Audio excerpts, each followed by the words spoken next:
សួស្តីអ្នកទាំងអស់គ្នាថ្ងៃនេះខ្ញុំមានវីដេអូមួយដែលមានចំណងជើងថាមិត្តភ័ក្តិចូលសាកលវិទ្យាល័យឯខ្ញុំចូលសាកលវិទ្យាល័យជីវិតចាប់បាក់ដប់មែនតែជាប់ត្រឹមសញ្ញាបត្រព្រោះអត់លុយបង់ថ្លៃសាលាខណៈមិត្តភ័ក្តិកំពុងបង្ហោះរូបអបអរឈ្មោះក្នុងបញ្ជីនិស្សិតបែរជាអ្នកកំពុងតែឈរមើលបញ្ជីការងារដែលត្រូវធ្វើនៅថ្ងៃស្អែកចុកទេអន់ចិត្តទេបើមានអារម្មណ៍បែបហ្នឹងត្រូវហើយព្រោះអ្នកក៏ជាមនុស្សដែលមានក្តីស្រមៃម្នាក់ដែរកុំព្យាយាមបិទភ្នែកបំភ្លេចការពិតអីការងារដែលអ្នកកំពុងធ្វើដើម្បីចិញ្ចឹមកាពះនៅថ្ងៃនេះមិនមែនជាការដាក់ទោសទេតែគឺជាការសាកល្បងចិត្តបើគ្រាន់តែរឿងលុយកាក់ប៉ុណ្ណឹងវាធ្វើឲ្យអ្នកបោះបង់ការរៀនសូត្រចោលបានចុះតម្រង់ជីវិតទៅមុខទៀតដែលមានឧបសគ្គធំជាងហ្នឹងកុំយកពាក្យថាវាសនា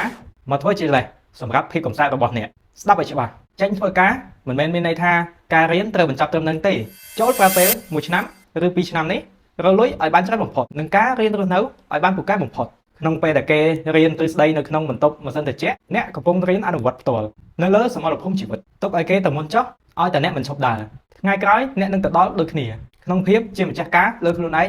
100% ចាំទុកណាមិនមែនអ្នករៀនចប់មុនសុទ្ធតែជោគជ័យមុនទេអ្នកដែលជោគជ័យពិតប្រាកដគឺជាអ្នកដែលមិនដែលបោះបង់គោលដៅទោះបីជាត្រូវដើរយូរជាងគេក៏ដោយឆ្នាំនេះអត់លុយរៀនមិនមែនមានន័យថាជីវិតចាប់ត្រឹមនឹងទេផុតក្តាស់ជួយទុកភ្នែកចេញហើយងើបទៅធ្វើការបន្តក្តីសម័យរបស់អ្នកវាកំពុងរងចាំអ្នកនៅមហាវិទ្យាល័យនាពេលខាងមុខស៊ូតើអ្នកទាំងអស់គ្នាយកយ៉ាងណាចំពោះវីដេអូនេះខមមិនខាងក្រោម